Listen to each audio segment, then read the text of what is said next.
Thank you for joining us again this afternoon. We're going to do a talk on asset management now. Why don't we just start off with some introductions, guys? Why don't you tell us your background in asset management and what you do at your firm and what your firm does? Sure. So, hello, everybody. Bob Yostpille from Oasis Pro. It's nice to see a lot of familiar faces out there. I joined Oasis Pro about 3.5 years ago as employee number 3. We rose to about 20. We're going to continue to grow. Prior to this, I was a TradFi guy. I spent 20 years at Credit Suisse. I left there in 2011, having spent time in investment banking and capital markets and underneath the CFO. And then I helped manage fixed income trading technology for Bank of America and the Royal Bank of Canada. So I'm a traditional finance guy that's crossed over to the digital space, fully recognizing the benefits of digital security tokens, leveraging smart contract and blockchain technologies, the efficiencies they bring, the reduction in risk. And I think, where we are right now, I think there's a lot of momentum in this space. I don't think the adoption is coming next year or the year after. It's probably 5 years away, but it's certainly coming. And Andrew did a great job earlier explaining Project Guardian, where you had 2 of the biggest financial institutions in the world between JP Morgan and Apollo working on a tokenized fund product, proving it out. I think, where we are now, I think you see the Far East and the Middle East well ahead of the U.S. with respect to institutional adoption and regulatory approvals. But given where we are now and all the things that I've seen in inbounds into Oasis Pro, I'm confident that the U.S. will catch up in the near future. And Lee? Great, yeah. Thanks, Bob. Lee Saba. I oversee technology for Rialto Markets. We're a broker-dealer in the U.S. We focus on private markets more than anything around the Jobs Act, securities, Reg A, CF, D. Happy to kind of dig into that a little bit and how we're seeing some of the tokenization efforts around that and just capital raising in general. Spent the bulk of my career at Wellington Management. I oversaw their electronic trading infrastructure for almost 20 years, actually from the start to the beginning, from the start to the end. When I left 5 years ago for Rialto Markets. I also oversee the fixed trading community. Since we're the kind of boomer panel here, FIX is the Financial Information Exchange Protocol. It's the de facto language of financial services. It's actually what connects, if you've ever done a trade in a traditional security, it's hit a FIX message a lot. So we, the FIX trading organization is a nonprofit, 300+ member global firm, and we actually do have a focus group on digital assets as well. So, there is some interoperability functionality within FIX to, I think maybe, and maybe we can talk about that, but just to get in between chains and communicate, trade intent. But that's me in a nutshell. Great, thank you for sharing the background. You said something there about being a broker-dealer, and both of you having a tremendous amount of experience at larger firms with trading backgrounds and asset management. To choose to move over to firms that are going to act as a broker-dealer and start bringing that world into the crypto space and the blockchain space, it takes a courage or a leap of faith. What are you seeing in that space in terms of the demand that said, this is where I can continue a career? What kind of demand are you seeing coming to your companies? Yeah. Well, Oasis Pro was the first broker-dealer to operate an alternative trading system that had the FINRA and SEC approvals to trade a digital security token against digital currency. In our case, that digital currency would be a stable coin, something like USDC. Our firm was founded by our CEO, Pat LaVecchia, who came out of MakerDAO, where he was a senior advisor to Rune Christensen. He and several others inside that organization had the foresight about 3 or 4 years ago to recognize the benefits of blockchain and how it could transform the capital markets. So they went down the road of getting regulatory approvals from FINRA and the SEC to operate this full-service digital ATS. I think, certainly that vision has really paid off. Our strategy, I think, is really focused on large institutions and institutional adoption. As we mentioned earlier, we partnered with JP Morgan on Apollo on the Project Guardian transaction. There's a few other large-scale projects that we're involved with right now. So I think the demand largely is on the institutional side, but the actual distribution of digital security assets, whether it's a fund like the Rise and Shine Fund, some real estate funds that you may have on your platform, I think people are starting to recognize the benefits of a digital security token and how instantaneous settlement can reduce counterparty risk and make the trading process much more efficient for securities that in the past have been illiquid. Okay, so for the trust in the trade process, and he, sorry Lee to cut in, but he mentioned the breadth of the offerings on your platform. So you are seeing people from across industry come to tokenize. Why? Like, why are they tokenizing? Why do they come to you? So we have fits and starts with tokenization, to be frank. A lot of times people are coming to Rialto to raise capital for their company, but they want the token to shadow it as well. And I think most of the people in this room know, but the token in a security form, and again, Rialto only deals with regulated markets. So the token is only a token, and I term it evidence of ownership. It's not true ownership as it stands today. So there has to be a digital twin in between all of these assets, and they have to sit off-chain. So anybody who tells you that your on-chain asset, if it's a real security, is okay sitting on a blockchain, you might want to double check what's going on there, because they're probably getting you into some trouble, or themselves. So once that's kind of discovered, folks start leaning into like, okay, it depends on the business line. Like we have a lot of different clients that deal with car collections. They want to do a fractionalized and register this collectible car as a security. Then now you can invest in that security, but they also want a token associated with that. So we would tie that with our transfer agent, and the transfer agent would actually do this digital twinning, or ghosting, as I call it, to follow it around. So anything that happens either on the primary side or there's a secondary trade that happens on the ATS, the transfer agent is that pivot point that's always updating the chain at any given time. However, if the SEC comes in and wants to do an audit, doesn't matter what the chain says whatsoever. It's going to be what the off-chain database reflects, and that's true for everybody except one. Except that I know. one, and go ahead, shout them out. It's Franklin Templeton, actually, and I know a lot of people think it was probably BlackRock. It's not. There is actually a digital twin behind the Biddle project, except Benji is not. So, and that's the Franklin Templeton product that's doing a money market fund. And this is a great point, and for the audience, you may have heard this term, asset-backed tokenization versus native tokenization, right? And what Lee's talking about is asset-backed tokenization, where we're tokenizing something on-chain, we're keeping the record still, and with your transfer agent, in terms of the movement of that asset, has to go through your transfer agent. So the books and records are kept off-chain with this ghost or maintenance receipt, ghost copy, what have you call it, that will move with the off-chain and the on-chain in tandem. Right. Native tokenization means that the books and records would live entirely on-chain. It would live entirely on-chain. It was derived on-chain. It's a native of the internet, I guess, to think about it that way. However, you can still register those too, right? And we actually have a concept, and I'm not going to pitch it too much, but it's called Reg NFT, where you could actually wrap that that security that's derived in a blockchain or real-world asset, and actually more, the NFT is a native asset to the chain, and wrap it in a Reg CF, a Reg A Plus, even a Reg D, and now that's a regulated instrument, even though it lives natively on the blockchain, and it's still going to have an off-chain database cycle.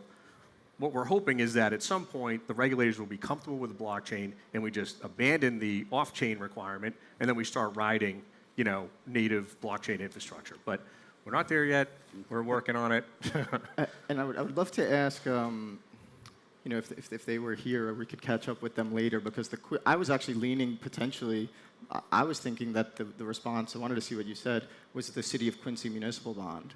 Love it. In terms of being natively tokenized. But I used to do munis for 3 years, and I spent tons of time ripping through OS statements. And when you read the OS of the issuance of the Quincy municipal bond, it's almost as if it's a hybrid. Like, everyone has to accept the books and records that are on J.P. Morgan's Onyx blockchain.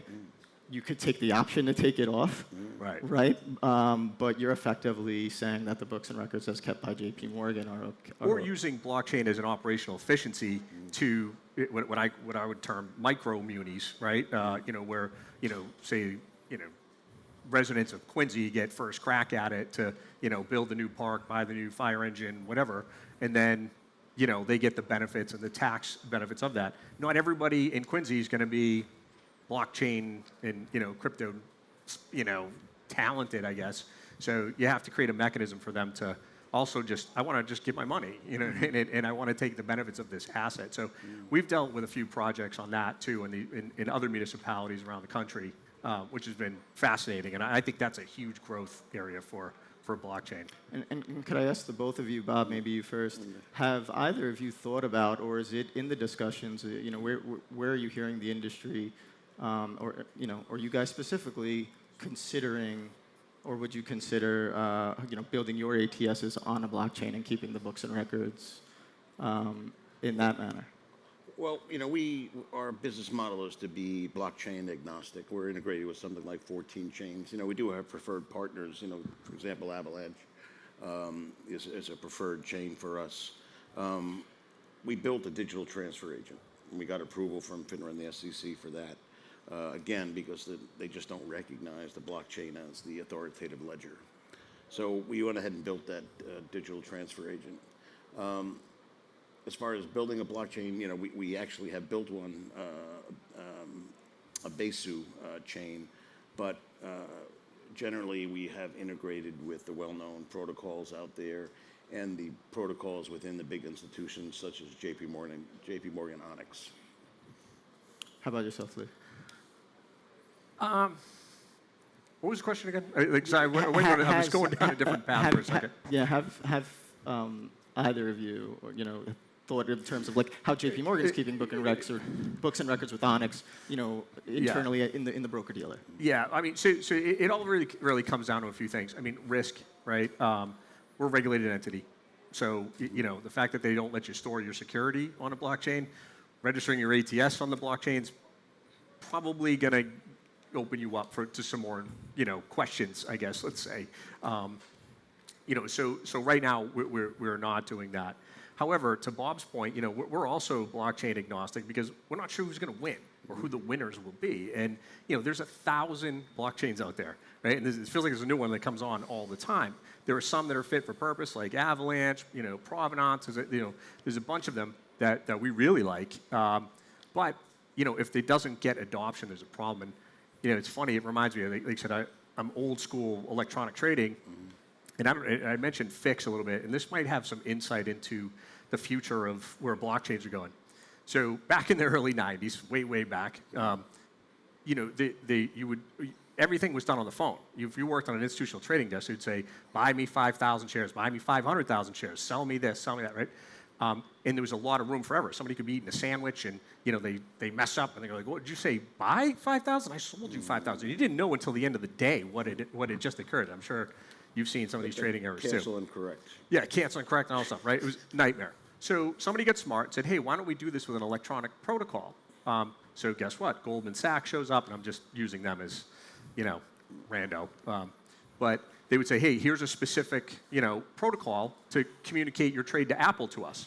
Awesome. And then you can also do, whatever, 5 other securities. Well, then, Credit Suisse gets wind of that, and they go, well, we have our own here. And then you get Deutsche Bank and Bear Stearns, and I'm going way back, Solomon Smith Barney, and whatever. So now you've got 20 different protocols to trade Apple. Doesn't scale. You can't do it. Like, now I have to maintain 20 different unique APIs. So somebody finally gets smart and said, hey, why don't we create FIX, the Financial Information Exchange Protocol, a not-for-profit, and like just take the best of the best and make it so that everybody, we're not competing on standards. So, here we are, flash forward 30 years later, and, it is a de facto standard, and we only have that main communication input.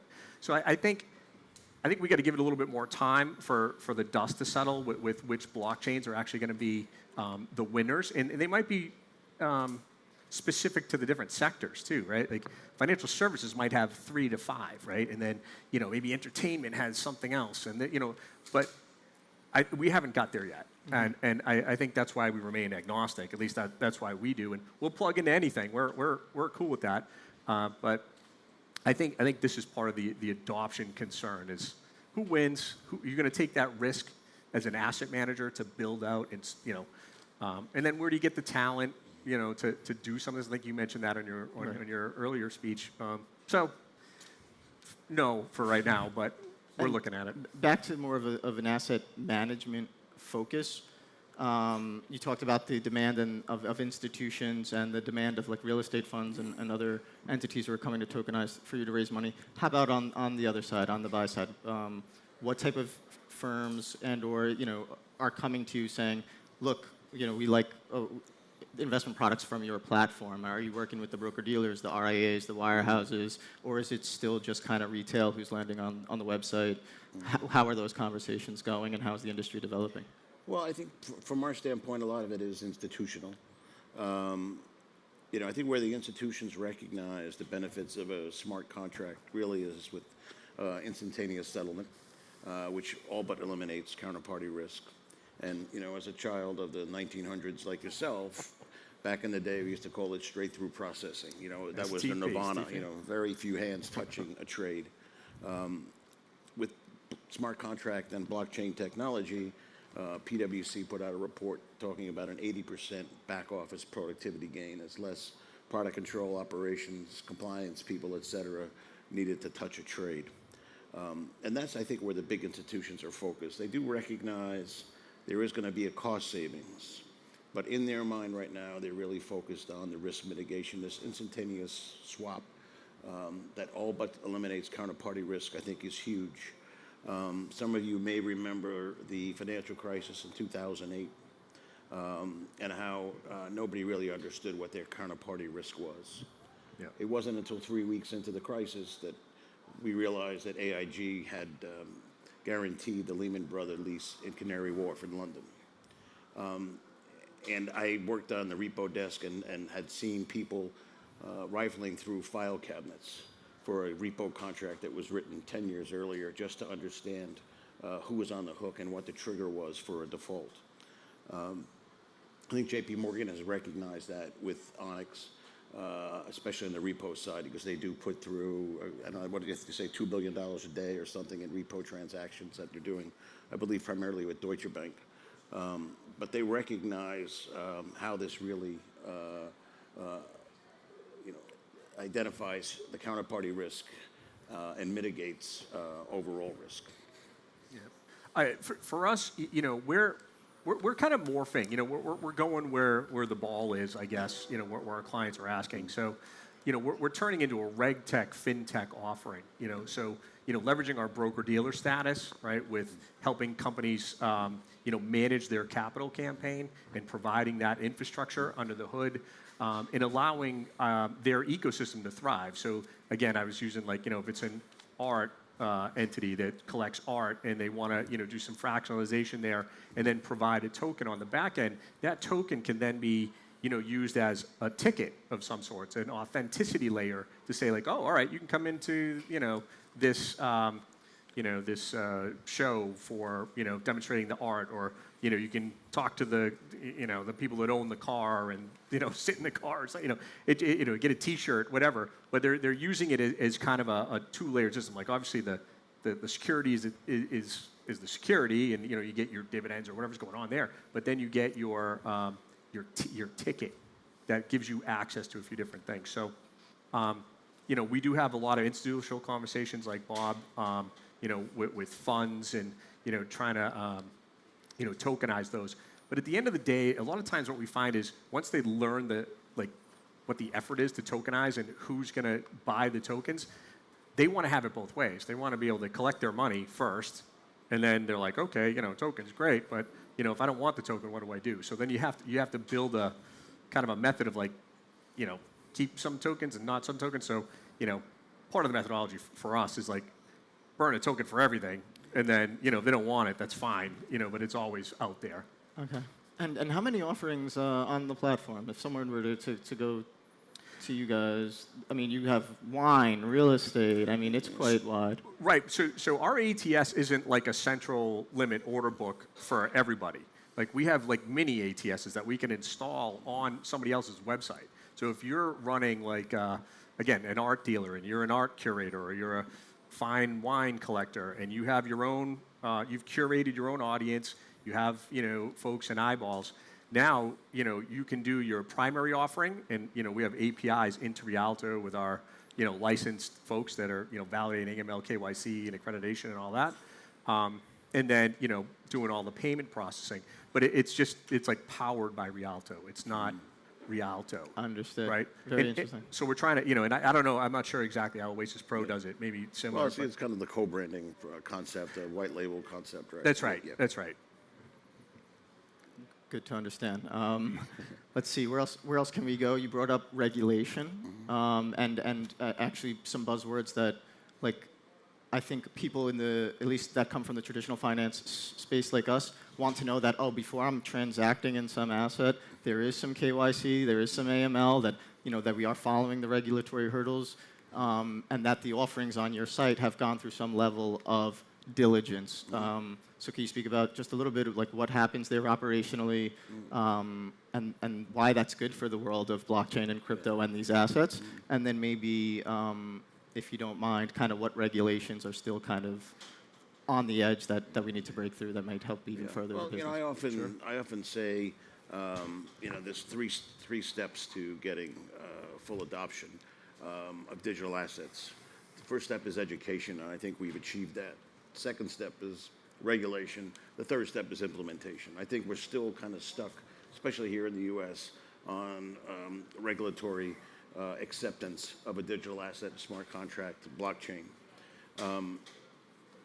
I think, with respect to what we put on the platform, there is KYC, AML that goes on. There's biometrics. We use a third-party servicer, Jumio, which I think is the best-in-class technology provider out there. So we stay within the regulatory rails when it comes to KYC, AML of not only issuers, but the investors on the platform.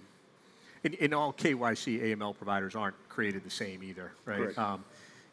Every one of those, whether it's Jumio, Ideology, or some of the other ones, you build your own recipe in there. So I'm sure your registered folks have, like, this is what I want to see. My compliance officer is like, it needs to do this, this, this, and this.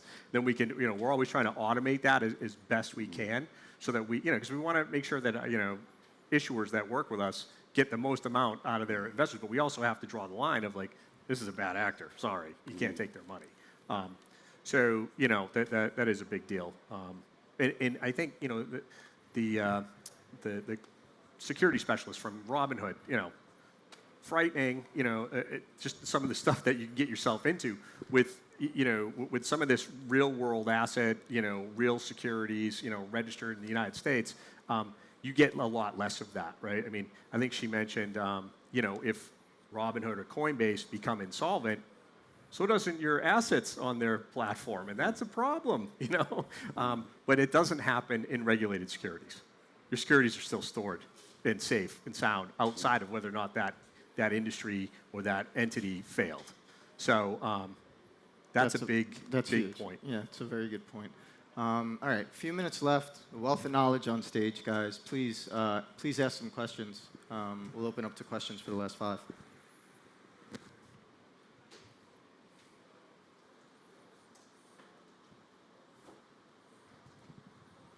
So you mentioned the 3 bad letters, the SCC, right? I'm just wondering, actually, they've been dealing with more enforcement, I know that. But I wonder, it seems like both parties are kind of coming out softening a little bit on crypto. Are the approvals and the modifications, are they moving along a little bit faster after all this education? or is it pretty much the same thing as the last 3 or 4 years? Well, I think there was some momentum, but I spoke to our local congressman in Connecticut, Jim Himes, last month. Nothing is getting done between now and Inauguration Day. Yeah. So any momentum we have, I think, has come to a grinding halt. What Gensler chooses to do, or what somebody chooses to do with him, I think and who replaces him, I think will calculate the speed at which we move forward with crypto adoption here in the U.S. There is certainly a move towards or a review of CBDC, central bank digital currency here in the U.S. I think one of the things I like to highlight about a digital security token, especially as it comes to alternative assets and private equity funds, is that it democratizes access to these investments. So if you were going to invest in a KKR healthcare fund today, the minimum ticket size might be $500,000. In a tokenized form, you could buy a fraction of that, 5 or 10% of that, and which is much more accessible to your Main Street investors. That's right. And I think that opens up a new pool of capital to the private equity funds as well, because they keep going back to the same well over and over again, and then they're having trouble now raising new funds. But this democratization of access to alternative assets, which typically generate higher returns than somebody's typical IRA or 401k, I think is something that even the more liberal members of our government are tuned into. Yeah, I don't think the SEC are bad guys, honestly. They've got a very difficult job. And it's frustrating because I've lived on both sides of this, bridge here of TradFi and the sort of crypto world. And I feel the frustration. I get it too, and I would live it because we talk to the regulators all the time. But they're really trying to learn, and they're trying to figure out what's going on. And it doesn't move as fast as industry moves. They're just not going to. I do think they're starting to recognize things. I still think there's a lot more enforcement actions coming down. I mean, we see them. Just go to sec.gov every day, and you're going to see somebody else getting a fine in the crypto space. But some of those are bad actors, and again, they're trying to do their best. I think in general, it has become a little politicized, unfortunately. But they're supposedly the good guys, and it's tough. It's tough. I think we will get there. Bob and I were talking before the panel that we do think the levee is going to break, and I think those are your terms actually, at some point, and it's just going to become very tokenized all over the place. We're not even going to think twice about it. But until we get there, until that comfort level is realized, and I do have a little bit of an issue because the SEC is or not even just the SEC, just regulators in general are like choosing your technology. Like if you use a blockchain as your database, and it's a database, it's a sophisticated one. Why are they not yelling at me for using Oracle or S3 or something, right? I mean, I don't know. And then I think that goes to the education ramp. The whole industry needed to be educated, and that's regulators too. Yeah. Time for a few more. Hi, my name's Calvin. Thank you guys for the discussion. Lee, I believe you mentioned offering tokenized marketplaces for a private company's assets, such as an art studio. And my question in that instance is, which party is responsible for the off-chain confirmation of assets, and who is responsible for evaluating those assets? So the off-chain asset isn't the real security. It's not a bearer instrument, but that would pivot off of the registered transfer agent, right? They would be updating the on-chain records. So your representation, like if you had a piece of art and you would register it as a Reg CF or Reg A. Reg CF goes up to 5 million. You don't have to raise all 5 million, but that's the limit for Reg CF. That's regulation crowdfunding. Then they have Reg A. That's up to $20 million in a 1-year period. Then you have Reg A Plus, which is up to 75, which I think they're going to increase at some point in the not just the future. But that can take institutional and retail investors across the deck. Then you can instantly trade it. However, sorry, I'm talking a lot, but that has to be a security first, right? And then once it gets the approval from the regulators, then we can start trading it, and then we can start burning and minting tokens to start, doing this digital twinning. Let's take one more. You mentioned Robinhood. What can crypto native firms learn from TradFi when it comes to custody best practices as we move toward more tokenization? Well, at Oasis Pro, we use third-party custodians. Anchorage and BitGo are two of the firms that we're integrated with. We also allow people to have self-custodial wallets. I'm not sure I'm interested in custodying customer assets. After FTX, I'm not sure a customer would be comfortable with having their assets custodied by the same place that's doing their trading. So I think, our model of having a third-party independent custodian is the one that makes the most sense. Yeah, no, it's a great question. I would say first that comes to top of mind is, regulations aren't the worst thing. It's okay.